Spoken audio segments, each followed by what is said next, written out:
이 시간 우리가 은혜 받을 하나님 말씀은 구약성경 여호수아서 14장 6절에서 15절까지 말씀입니다. 6절에서 15절까지 말씀을 함께 교독하도록 하겠습니다. 6절을 제가 먼저 읽습니다. 그때 유다 자손이 길갈에 있는 여호수아에게 나오고 그니스 사람 여분네 아들 갈렙이 여호수아에게 말하되 여호와께서 가데스 바네아에서 나와 당신에게 대하여 하나님의 사람 모세에게 이르신 일을 당신이 아시는 바라. 내 나이 40세에 여호와의 종 모세가 가데스 바네아에서 나를 보내어 이 땅을 정탐하게 하였으므로 내가 성실한 마음으로 그에게 보고하였고 나와 함께 올라갔던 내 형제들은 백성의 간담을 높게 하였으나 나는 내 하나님 여호와께 충성하였으므로 그날에 모세가 맹세하여 이르되 네가 내 하나님 여호와께 충성하였은즉 네 발로 밟는 땅은 영원히 너와 네 자손의 기업이 되리라 하였나이다. 이제 보소서 여호와께서 이 말씀을 모세에게 이르신 때로부터 이스라엘이 광야에서 방황한 이 45년 동안을 여호와께서 말씀하신 대로 나를 생존하게 하셨나이다. 오늘 내가 85세로 돼 모세가 나를 보내던 날과 같이 오늘도 내가 여전히 강건하니 내 힘이 그때나 지금이나 같아서 싸움에나 출입에 감당할 수 있으니 그날에 여호와께서 말씀하신 이 산지를 지금 내게 주소서. 당신도 그날에 들으셨거니와 그곳에는 아낙 사람이 있고 그 성읍들은 크고 견고할지라도 여호와께서 나와 함께 하시면 내가 여호와께서 말씀하신 대로 그들을 쫓아내리다 하니 여호수아가 여분네 아들 갈렙을 위하여 축복하고 헤브론을 그에게 주어 기업을 삼게 하며 헤브론이 그니스 사람 여분네 아들 갈렙의 기업이 되어 오늘까지 이르렀으니 이는 그가 이스라엘의 하나님 여호와를 온전히 쫓았음이라. 헤브론의 옛 이름은 기럇 아르바라. 아르바는 아낙 사람 가운데서 가장 큰 사람이었더라. 그리고 그 땅에 전쟁이 그쳤더라. 아멘. 함께 읽은 말씀을 가지고 이 사람처럼이라는 제목으로 함께 은혜를 나누길 원합니다. 우리가 영화나 드라마를 보면은 많은 배우들이 나오는데 특별히 주연들이 나오고 또 조연들이 나오죠. 그런데 정말 이름 있는 메이저급 그 주연들 또 이름값을 한다고 정말 그 이름 있는 주연들은 몸값도 비싸지만 그죠? 그 이름 때문에 사람들이 그 영화나 드라마를 볼 때가 있습니다. 그런데 우리 그 영화나 드라마를 보면서 정말 그 주연에 못지않게 정말 연기가 탁월한 조연들을 우리는 발견할 수 있습니다. 그런데 그 주연의 이름에 가려져서 그죠? 조연들이 빛을 못 볼 때가 있습니다. 그 조연의 그 연기가 탁월함에도 불구하고 왜 빛을 못 보느냐? 바로 주연의 이름에 가려졌기 때문이라는 거죠. 오늘 우리가 살펴볼 이 사람도 정말 탁월한 사람인데 그 주연에 가려져서 이름이 제대로 드러나지 않은 사람이 있습니다. 바로 갈렙입니다. 여호수아라는 정말 유명한 그 사람 앞에서 함께 같이 동역했고 함께 했음에도 불구하고 사람들이 갈렙에 대해서는 그렇게 많이 묵상하지 않습니다. 오늘 이 본문에서도 우리가 이 말씀을 가지고 이 산지를 내게 주소서 그렇게 많이 설교를 하지만 갈렙에 대해서는 정작 우리가 많이 묵상하지 않았다는 것이죠. 그래서 오늘 우리는 이 갈렙이라는 사람을 한번 주목해 보길 원합니다. 오늘 주인공이 이 사람 갈렙, 그는 뛰어난 사람이었습니다. 그러나 그에 대한 이야기가 많이 있지 않습니다. 여호수아, 아마 여호수아도 그 이름으로 된 책, 여호수아서가 있었기 때문에 여호수아에 대해서 평가가 좀 제대로 되어졌지, 만약에 여호수아서라는 그 책이 없었다면 여호수아도 평가절하됐을 것입니다. 근데 갈렙은 자기 이름의 책도 없습니다. 여호수아서에 11번 이름이 등장하는데요, 몇 번 등장하지 않지만 하나님은 그 이름을 기억하고 계셨습니다. 가나안 정복의 오랜 세월 동안 갈렙은 여호수아와 함께 싸웠습니다. 전투가 끝나고 땅이 분배될 때 45년 전에 그 약속받았던 자신의 몫이 그 갈렙에게 주어집니다. 하나님 그를 영화롭게 하셨고 또 백성들도 영화롭게 하십니다. 그렇다면 오늘 갈렙에서 우리가 배울 점은 무엇일까요? 첫째, 갈렙은 처음부터 끝까지 하나님을 신실하게 따랐던 사람이라는 것입니다. 갈렙이 처음 등장하는 것은 민수기 13장에 처음 등장합니다. 12명의 정탐꾼 가운데 한 명이었습니다. 애굽에서 떠난 지 2년째, 갈렙의 나이 40세에 유다 지파의 대표로 그 가나안 땅을 정탐하게 된 것입니다. 그런데 이 갈렙은 어떤 사람이냐? 갈렙에 대해서 오늘 우리가 읽었던 본문의 14장 6절 그리고 14절 말씀 보면은 그니스 사람 여분네 아들 갈렙이라고 표현됩니다. 그니스는 이스라엘의 백성이 아니었습니다. 정복당한 땅의 사람이었습니다. 하나님께서 아브라함에게 약속했던 그 땅에 속했던 사람입니다. 창세기 15장 18절에서 21절 말씀을 보면은 그날에 여호와께서 아브라함과 더불어 언약을 세워 이르시되 내가 이 땅을 애굽 강에서부터 그 큰 강 유브라데까지 네 자손에게 주노니 곧 겐 족속과 그니스 족속과 감문 족속과 헷 족속과 브리스 족속과 르바 족속과 아모리 족속과 가나안 족속과 기르가스 족속과 여부스 족속의 땅이니라 하셨더라. 지금 아브라함에게 약속하셨던 그 땅 안에 있는 그 족속 가운데 그니스 족속이 포함되어 있었습니다. 그러므로 그니스 사람 여분네 아들이라고 표현했을 때 이 그니스는 노예였을 가능성이 있습니다. 그러므로 외국인이었죠. 외국인이었지만 하나님을 신실하게 따랐던 사람입니다. 생애 마지막 순간까지 하나님을 따랐던 사람이 바로 갈렙이었습니다. 민수기 13장을 다시 한번 보면은 12명의 정탐꾼에 대해서 우리가 그들의 어떤 사람에 대해 자세하게 설명하지는 않습니다. 그런데 그들이 도착한 곳이 한 곳이 있습니다. 민수기 13장 21절 22절 말씀 한번 볼까요?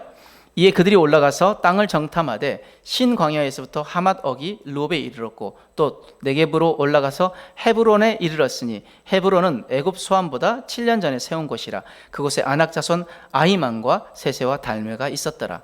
지금 그들이 가나안 땅을 정탐하면서 어디에 이르렀다고 이야기합니까? 헤브론에 이르렀다고 이야기합니다. 이 헤브론은 이스라엘의 족장들에게 가장 중요한 땅이었습니다. 왜 그러냐? 바로 아브라함과 그 아내 사라가 묻혔던 곳이죠. 아브라함이 막벨라 굴을 포함하여 그 밭을 샀던 곳이었습니다. 그리고 아브라함이 그 생애 동안 소유했던 유일한 땅이었고 요셉도 그곳에 묻혔습니다. 자, 자기들의 조상들이 묻혔던 그 무덤이 있는 땅, 그러니까 굉장히 중요한 땅이죠. 아마 이런 이유 때문에 갈렙이 그 땅을 보고자 했을 것입니다. 그렇게 주장했을 것이고, 그리고 갈렙이 다른 지역보다 그 땅을 유업으로 달라고 요청합니다. 우리가 갈렙에서 배울 점 두 번째는 바로 갈렙은 끝까지 꿈과 비전을 포기하지 않았던 사람이라는 것입니다. 우리가 앞에 살펴봤던 그 헤브론이라는 곳은 어떤 곳입니까? 바로 아낙 자손들이 거주했던 땅입니다. 아낙 자손은 거인이었습니다. 거인이 살고 있던 땅, 정말 좋은 땅이지만 정복할 수 없는 땅이라고 믿었던 곳입니다. 그래서 민수기 13장 27절 28절 말씀 보면은 모세에게 말하여 이르되 당신이 우리를 보낸 땅에 간즉 과연 그 땅에 젖과 꿀이 흐르는데 이것은 그 땅의 과일이니이다. 그러나 그 땅 거주민은 강하고 성읍은 견고하고 심이 클 뿐 아니라 거기서 아낙 자손을 보았으며, 그러면서 우리 13장 32절 33절에 뭐라고 이야기합니까?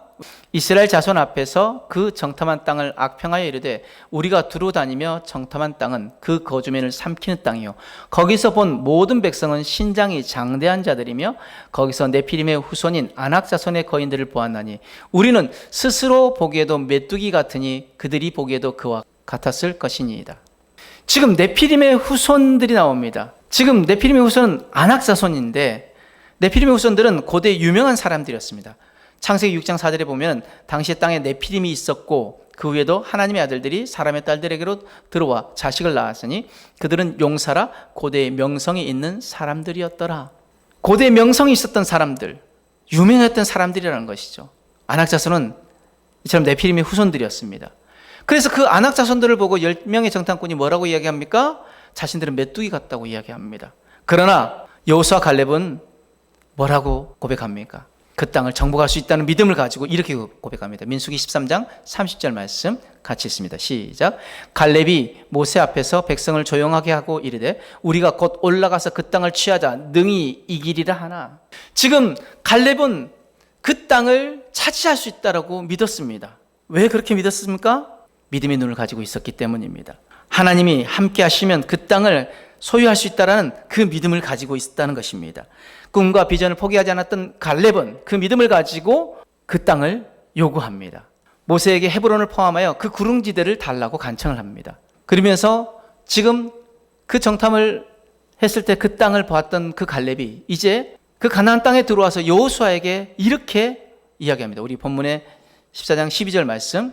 그날에 여호와께서 말씀하신 이 산지를 지금 내게 주소서. 당신도 그날에 들으셨거니와 그곳에는 아낙 사람이 있고 그 성읍들은 크고 견고할지라도 여호와께서 나와 함께 하시면 내가 여호와께서 말씀하신 대로 그들을 쫓아내리이다 하니.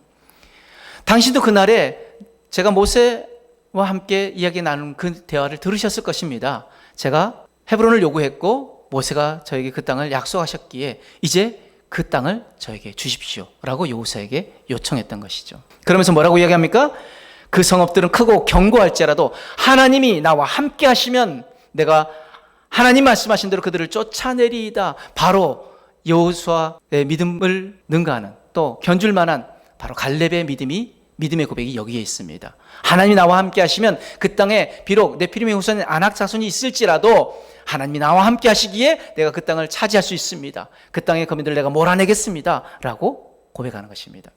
갈렙은 광야를 방황했던 그 38년 동안, 그리고 가나안 정복의 7년 동안 그 땅을 가질 꿈과 비전을 가지고 있었습니다. 결코 그것을 포기하지 않았습니다. 그래서 45년이 지난 후에 뭐라고 이야기합니까? 그 땅을 내게 주시옵소서. 계속 그 땅에 대한 소망을 가지고 있었다는 것이죠. 그래서 에피비 메이어는 갈렙에 대해서 이렇게 평가합니다. 공격과 후퇴, 수많은 죽음, 백성들의 불평, 거역의 와중에서 그는 오직 하나님의 뜻만을 행하고 그분을 즐거워하고 다른 지도자는 알지도 못하고 다른 음성에는 귀 기울이지도 않는 견고한 목적을 붙잡았다. 모세와 아론을 거스르는 무모한 무리에게 휩쓸리지도 않았고 시도하지도 않았다. 그는 미리암의 질투에 가득 찬 안갚음에도 가담하지 않았다. 그는 모압 여인들의 관계에도 유혹당하지 않았다. 변화가 무쌍한 바위 가운데 바위처럼, 구름과 폭풍과 태양의 변화 가운데 눈 덮인 봉우리처럼 그는 항상 강했고 참되었고 순수하였고 고상하였다. 그는 심약한 사람이 피할 수 있는 강한 성품의 소유자였으며 이스라엘의 선두의 공백을 메꾸기 위하여 성장한 새롭고 젊은 세대에게는 우뚝 솟은 힘의 높은 탑이었음은 틀림없다. 시인이 예견했던 것처럼 그는 히브리 지정의 현명한 노장이었으며 그는 노년에도 열매를 맺히며 마지막 순간까지 무성하고 번성하였다. 갈렙의 특징은 무엇입니까? 마지막까지 뛰어난 사람이며 풍성한 섬김으로 열매를 맺은 사람, 그리고 그 꿈과 비전을 포기하지 않았던 사람이라는 것입니다. 갈렙에게 배울 점 세 번째는 바로 위대하지만 단순한 사람이라는 것입니다. 갈렙의 위대함이 지닌 비밀은 무엇입니까? 다른 것이 없습니다. 바로 하나님만 전적으로 신뢰했다라는 것입니다. 단순하게 그냥 하나님만 바라봤습니다. 하나님이 말씀하신 그 말씀만을 믿고 따라갔던 사람입니다. 전적으로 자신을 하나님께 드린 사람, 계산적이지 않았습니다. 다른 것 재보지 않습니다. 하나님 말씀하시니까 나아가는 것입니다. 하나님이 약속하셨으니까 그 약속을 붙잡고 나아갔던 사람, 이것이 바로 갈렙의 위대한 믿음입니다. 그런데 갈렙이 이런 믿음을 소유하셨던 이유는 무엇이었습니까? 자신을 에워싸고 있는 현실을 보지 아니하고 시선을 오직 하나님께만 고정했기 때문입니다. 10명의 정탐꾼은 무엇을 바라봤습니까? 그 땅에 있는 아낙 자손들, 즉 환경을 바라봤습니다. 그래서 불가능하다고 판단했습니다. 그러나 여호수아와 갈렙은 하나님만 바라봤습니다. 우리 민수기 14장 9절 말씀, 다만 여호와를 거역하지는 말라. 또 그 땅 백성을 두려워하지 말라. 그들은 우리의 먹이라. 그들의 보호자는 그들에게서 떠났고 여호와는 우리와 함께 하시느니라. 그들을 두려워하지 말라 하나. 10명의 정탐꾼은 우리는 그들 앞에 메뚜기와도 같습니다 라고 했는데 여호수아 갈렙은 뭐라고 이야기합니까?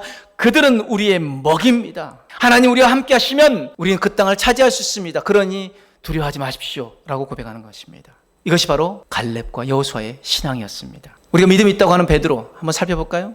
정말 그 믿음이 어떤 믿음이었는지. 분명히 베드로가 예수님 앞에 고백할 때 사람들이 나를 누구라 하더냐 할 때 많은 사람들이 엘리야요 선지자요 이렇게 하는데, 그러면 너희는 나를 누구라 생각하느냐? 그때 베드로가 유명 고백하죠. 주는 그리스도시요 살아계신 하나님의 아들이십니다. 그러면서 그 주님 앞에서 베드로가 칭찬받고 내 이름을 반석이라 할 것이고 내가 그 반석 위에 교회를 세울 것이다 라고 약속의 말씀을 주시는 거죠. 그랬던 그 베드로가 이제 배를 타고 그 풍랑 있는 바다를 지나가는데 예수님 그 배에 계시지 않고 예수님 기도하러 가셨다가 새벽에 그 풍랑 있는 바다 위로 걸어오십니다. 많은 사람들이 귀신이라고 놀라워 두려워하는데 예수님이 나라고 두려워하지 말라고 이야기하자 베드로가 뭐라고 이야기합니까? 주님, 만일 주님이시거든 나를 명하사 물 위로 오라 하소서 하니 예수님께서 오라고 하십니다. 그래서 그 베드로가 주님 바라보고 그 물 위를 걸어서 주님께로 향하여 갑니다. 그런데 정말 처음에는 그 믿음 보면은 대단한 믿음 같습니다. 아무도 시도하지 못하는 그 일들을 지금 베드로는 하고 있습니다. 그런데 베드로가 그 시선을 주님에게서 돌려서 무엇을 바라봤을 때, 풍랑을 바라보고 그 물결을 바라봤을 때, 그 요동치는 그 물결을 바라봤을 때 베드로는 빠져들어갑니다. 베드로가 시선을 예수님께 고정했을 때는 빠져들지 않았습니다. 주님 바라보다가 그 시선을 환경을 바라보니까 빠져들어갔다는 것입니다. 지금 10명의 정탐꾼 그 환경을 바라봤기 때문에 저 땅 우리가 갈 수 없는 땅입니다. 포기하자고 이야기합니다. 그러나 여호수아 갈렙은 믿음의 눈으로 하나님 바라보고 그 땅은 하나님 우리에게 약속하신 땅이니 그 땅을 우리가 차지할 수 있습니다 라고 고백합니다. 다시 민수기 13장 30절 갈렙이 모세 앞에서 백성을 조용하게 하고 이르되 우리가 곧 올라가서 그 땅을 취하자 능히 이기리라. 능히 이기리라. 하나님이 함께 하시기에 이기리라는 확실한 믿음이 있었습니다. 단순한 믿음입니다. 하나님 말씀하셨기 때문에, 하나님 나와 함께 하시기 때문에 그 땅은 하나님 우리에게 주신 땅입니다. 아멘. 우리에게도 이런 믿음의 고백이 있기를 원합니다.